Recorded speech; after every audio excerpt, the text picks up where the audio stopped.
اعوذ باللہ من الشیطان الرجیم، پناہ مانگتا ہوں میں اللہ کی شیطان مردود کے شر سے۔ وَإِذْ قَالَ رَبُّكَ لِلْمَلَائِكَةِ إِنِّي جَاعِلٌ فِي الْأَرْضِ خَلِيفَةً قَالُوا أَتَجْعَلُ فِيهَا مَن يُفْسِدُ فِيهَا وَيَسْفِكُ الدِّمَاءَ وَنَحْنُ نُسَبِّحُ بِحَمْدِكَ وَنُقَدِّسُ لَكَ قال انی اعلم ما لا تعلمون۔ اور جب تمہارے رب نے فرشتوں سے فرمایا کہ میں زمین میں ایک خلیفہ بنانے والا ہوں، تو انہوں نے کہا کہ کیا تو وہاں ایسے کو بنائے گا جو وہاں فساد پھیلائے اور خون بہائے، اور جبکہ ہم تیری حمد کے ساتھ تیری تسبیح اور پاکی بیان کرتے ہیں۔ اللہ تعالیٰ نے فرمایا کہ میں وہ کچھ جانتا ہوں جو تم نہیں جانتے۔ حاشیہ نمبر 32۔ اس آیت میں آدم علیہ السلام کی تخلیق کا واقعہ بیان کیا گیا ہے۔ خلیفہ دراصل خلفہ سے بنا ہے، جس کے معنی ہیں کسی کا پیچھے یا بعد میں آنا یا کسی کی جگہ لینا۔ اس لحاظ سے خلیفہ کے معنی ہوں گے بعد میں آنے والا، جانشین یا قائم مقام، گروہ بعد گروہ یا نسلاً بعد نسل۔ اس میں اختیار و اقتدار کا مفہوم بھی شامل ہے۔ بعض مفسرین نے آدم علیہ السلام کو خلیفۃ الارض کی بجائے خلیفۃ اللہ یعنی اللہ کا خلیفہ یا نائب بتا کر فاش غلطی کی ہے۔ یہ قرآن میں دیے گئے عقیدہ توحید کے سراسر منافی ہے، اور فی الحقیقت یہ اللہ کا ند بنانے کا ہی ایک انداز ہے۔ حالانکہ اللہ تعالیٰ اس سے پاک اور بے نیاز ہے کہ وہ کسی کو اپنا نائب یا اپنی جگہ خلیفہ بنائے۔ اس آیت سے تو منشاء الہی یہی معلوم ہوتا ہے کہ انسانوں کی شکل میں ایک با اختیار مخلوق کی نسل چلائی جائے جو اللہ کی زمین پر انفرادی اور اجتماعی طور سے اللہ تعالیٰ کے احکامات کی پیروی کرتے ہوئے اللہ کے دین کو ایک مکمل نظام کی حیثیت سے نافذ کرے۔ حاشیہ نمبر 33۔ فرشتوں کو اسی بات سے مطلع کیا گیا تھا، لیکن کیونکہ ان کو اللہ کی حکمت و منشا کا علم نہ تھا، اس لیے انہوں نے اس کے بارے میں استفسار کیا۔ فرشتوں کے بارے میں تو یہ گمان ذرا بھی نہ ہونا چاہیے کہ وہ خود خلیفۃ الارض بننا چاہتے تھے یا ان کو ربانی فیصلے پر کوئی اعتراض تھا۔ ان کو تو اس قسم کی کمزوریوں سے پاک بنایا گیا ہے، ان سے اللہ کی نافرمانی ممکن ہی نہیں۔ بحوالہ سورہ التحریم آیت نمبر 6۔ بہرحال اس سے یہ قیاس کرنا صریح نادانی ہوگی کہ فرشتے آئندہ کے حالات یا غیب کے جاننے والے تھے۔ وَعَلَّمَ آدَمَ الْأَسْمَاءَ كُلَّهَا ثُمَّ عَرَضَهُمْ عَلَى الْمَلَائِكَةِ فقال أنبئوني بأسماء هؤلاء إن كنتم صادقين۔ اور اللہ نے آدم کو تمام اشیاء کے نام سکھائے اور پھر ان اشیاء کو فرشتوں کے سامنے پیش کیا اور فرمایا کہ مجھے تم ان سب کے نام بتاؤ اگر تم سچے ہو۔ حاشیہ نمبر 34۔ یہاں اللہ نے انسان کو خلیفۃ فی الارض کا منصب عطا فرمانے کا تذکرہ کیا ہے، اور سورہ بنی اسرائیل میں اس کو مخلوقات عالم پر فضیلت دینے کا ذکر ہے۔ یہ فضیلت اور برتری علم اور آگہی کی متقاضی تھی۔ بالفاظ دیگر زمین پر خلافت کی ذمہ داری پوری کرنے اور دنیا کے معاملات کو اللہ کی مرضی کے مطابق چلانے کے لیے ایمان و تقوی کے ساتھ علم و دانش بھی ضروری تھا، لہذا اللہ تعالیٰ نے ابو البشر یعنی آدم علیہ السلام کو اشیاء کے نام سکھائے۔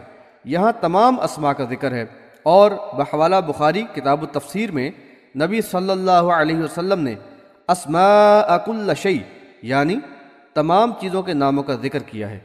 اشیاء کے نام علم الاشیاء کی اساس ہے، گویا اس طرح فطرت انسانی کو علم الاشیاء کے لیے موزوں اور سازگار بنا دیا گیا۔ یہاں یہ بھی واضح کر دیا گیا کہ جو علم آدم علیہ السلام کو عطا ہوا وہ فرشتوں کے علم سے قطعاً مختلف تھا۔ اس طرح ملائکہ کو آدم علیہ السلام اور بنی آدم کے منصب کا اندازہ ہو گیا۔ یہ بھی واضح کر دیا گیا کہ فرشتے عالم الغیب نہیں۔ یہاں ایک اور اہم نقطہ قابل ذکر ہے۔ کتاب اللہ نے یہاں منصوبہ تخلیق کے اہم گوشوں کی وضاحت کر دی ہے۔ زمین پر تخلیق سے پہلے اللہ تعالیٰ نے تمام مخلوقات کے لیے سامان عزیز کا اہتمام فرما دیا تھا۔ پھر انسان کی تخلیق عمل میں لائی گئی اور اس کو اس منصب اور مرتبے کے لحاظ سے صلاحیتیں عطا کی گئیں جنہوں اس کی تخلیق اور کائنات کے نظام میں زبردست مقصدیت ہے۔ لیکن کائنات کے وجود اور ارتقاء کے بارے میں ملحدین کے نظریات بالکل ہی برعکس ہیں، جو محض قیاس آرائیوں اور اتفاقات پر مبنی ہیں۔ ستم ظریفی تو یہ ہے کہ اس نظریے میں انسانی تخلیق کے ارتقائی مراحل میں انسان کو پہلے بندر کی شکل میں پیش کیا جاتا ہے، گویا یہ ہے انسان کا مقام ان ترقی پسندوں کی نظر میں۔ قالوا سبحانك لا علم لنا إلا ما علمتنا إنك أنت العليم الحكيم۔ انہوں نے کہا تو پاک ہے، ہمیں کچھ نہیں معلوم سوائے اس کے جو تو نے سکھایا ہے، اور تمام علم و حکمت والا بس تو ہی ہے۔ قال يا آدم أنبئهم بأسمائهم فلما أنبأهم بأسمائهم قال ألم أقل لكم إني أعلم غيب السماوات والأرض وأعلم ما تبدون وما كنتم تكتمون۔ اللہ تعالیٰ نے فرمایا اے آدم تم انہیں ان اشیاء کے نام بتاؤ۔ پھر جب انہوں نے ان کو وہ نام بتا دیے تو اللہ تعالیٰ نے فرمایا کیا میں نے تم سے نہیں کہا تھا کہ میں جانتا ہوں آسمانوں اور زمین کی پوشیدہ چیزیں، اور جو تم چھپاتے اور ظاہر کرتے ہو وہ بھی میں جانتا ہوں۔ وَإِذْ قُلْنَا لِلْمَلَائِكَةِ اسْجُدُوا لِآدَمَ فَسَجَدُوا إِلَّا إِبْلِيسَ أَبَى وَاسْتَكْبَرَ وَكَانَ مِنَ الْكَافِرِينَ۔ اور جب ہم نے فرشتوں سے کہا کہ آدم کو سجدہ کرو تو انہوں نے سجدہ کیا سوائے ابلیس کے، اس نے انکار کیا اور تکبر کیا اور کافروں میں ہو گیا۔ حاشیہ نمبر 35۔ فرشتوں سے آدم علیہ السلام کو سجدہ کرایا گیا تو انہوں نے فوراً اپنے رب کے حکم کی تعمیل کی، لیکن ابلیس نے انکار کیا اور کہا کہ میں ناری مخلوق ہونے کے سبب خاکی مخلوق سے برتر و بہتر ہوں، میرے لیے یہ سجدہ کرنا روا نہیں۔ بحوالہ سورہ الاعراف آیت نمبر 12 اور بحوالہ سورہ الحجر آیت نمبر 33۔ مخلوق کے لیے اپنے رب کے حکم سے تکبر قطعاً نازیبہ ہے، اور مالک حقیقی کی نافرمانی پر جماؤ سرکشی اور بغاوت ہے۔ چنانچہ ابلیس کو اس کے مقام سے گرا کے مردود اور ملعون قرار دے دیا گیا۔ بحوالہ سورہ الحجر آیت نمبر 34۔ یہ بات قابل ذکر ہے کہ آدم علیہ السلام کو سجدہ کرانے پر بھی بڑی قیاس آرائی کی گئی ہے، اور سجدہ عبادت اور سجدہ تحیت یعنی برائے تعظیم وغیرہ کی بحث چھیڑی گئی ہے۔ اصل بات تو صرف اتنی ہے کہ یہ حکم الہی تھا، اس کو بجا لانا اللہ کی بندگی کا تقاضا، اور اس سے انکار گویا اس کی بندگی سے انکار تھا، اور زیادہ تعویل و تفصیل میں جانے سے تو بچنا ہی بہتر ہے۔ وَقُلْنَا يَا آدَمُ اسْكُنْ أَنْتَ وَزَوْجُكَ الْجَنَّةَ وَكُلَا مِنْهَا رَغَدًا حَيْثُ شِئْتُمَا وَلَا تَقْرَبَا هَذِهِ الشَّجَرَةَ فَتَكُونَا مِنَ الظَّالِمِينَ۔ اور ہم نے آدم سے کہا کہ تم اور تمہاری بیوی جنت میں رہو اور اس میں جہاں سے چاہو فراغت سے دونوں کھاؤ پیو، البتہ اس درخت کے قریب بھی نہ جانا ورنہ ظالموں میں ہو جاؤ گے۔ حاشیہ نمبر 36۔ بخاری میں آدم علیہ السلام کی زوجہ کا نام حوا بیان کیا گیا ہے، بحوالہ بخاری کتاب الانبیاء۔ ابلیس نے اللہ تعالیٰ سے قیامت تک کے لیے چھوٹ اور مہلت مانگی جو اس کو دے دی گئی، بحوالہ سورہ الحجر آیات نمبر 36 تا 38۔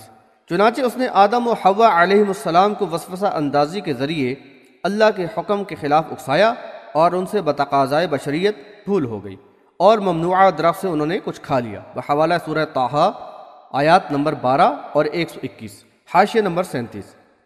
اس درخت کے بارے میں قرآن و حدیث میں کوئی وضاحت نہیں کہ یہ کون سا درخت تھا، لہٰذا اس کی تعویل غیر ضروری ہے۔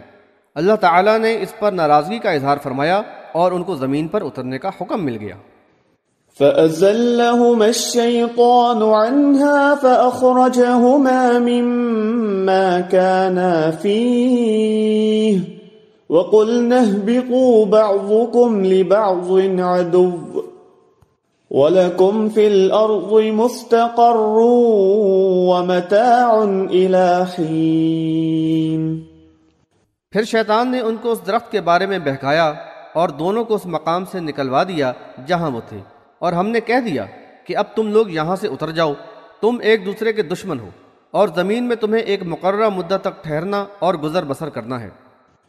فتلقى آدم من ربه كلمات فتاب عليه إنه هو التواب الرحيم۔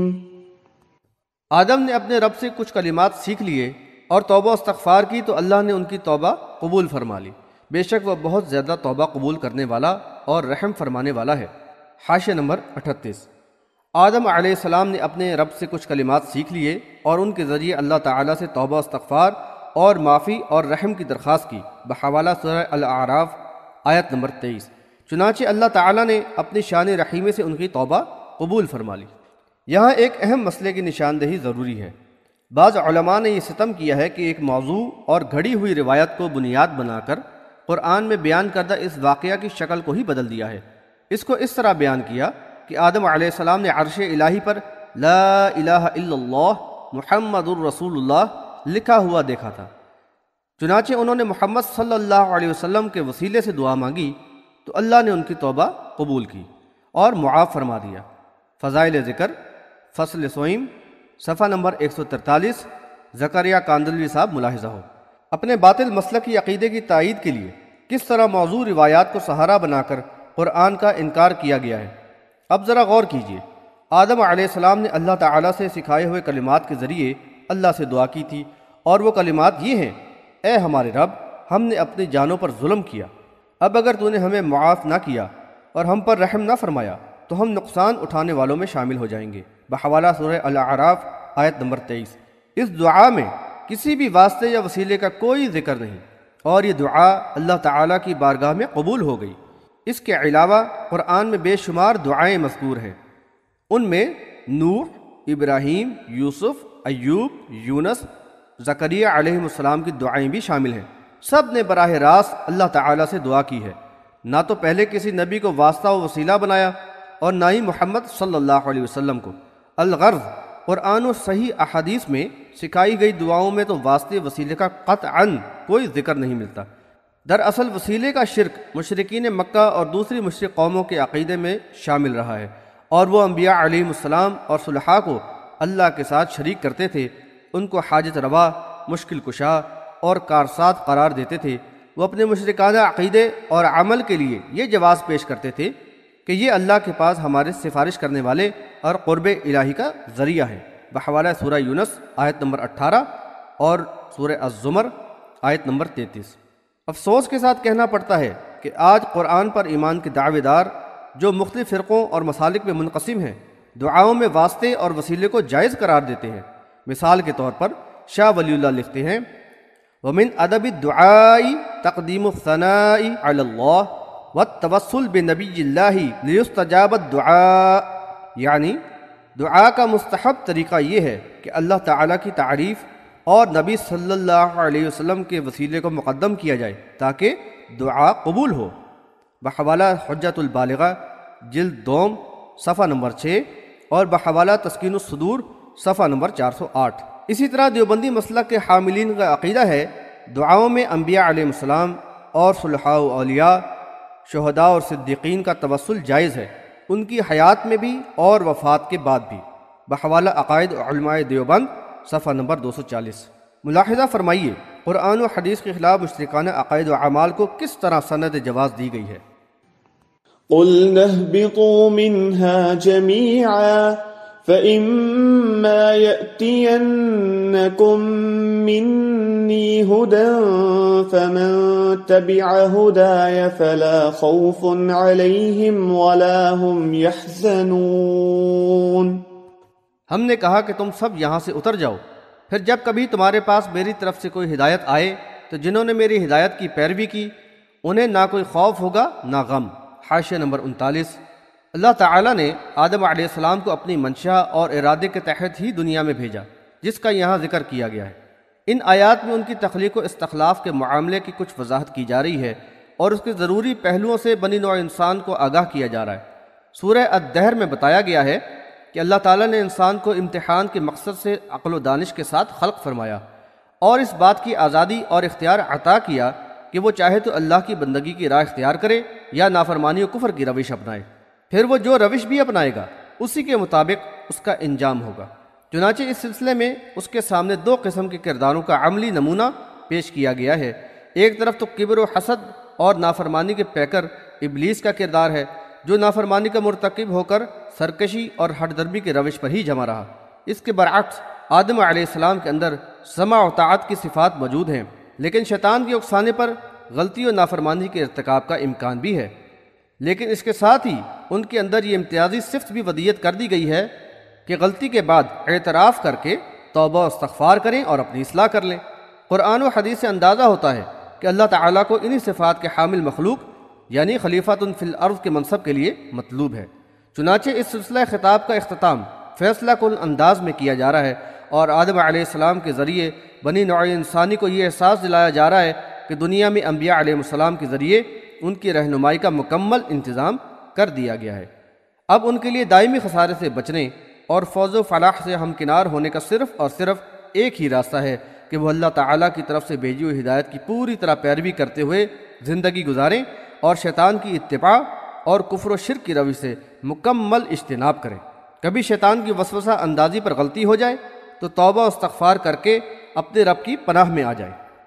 والذین کفروا وکذبوا بآیاتنا اولئک اصحاب النار ہم فیہا خالدون۔ اور جنہوں نے کفر کیا اور میری آیات کو جھٹلایا وہ سب جہنمی ہوں گے اور ہمیشہ اسی میں رہیں گے۔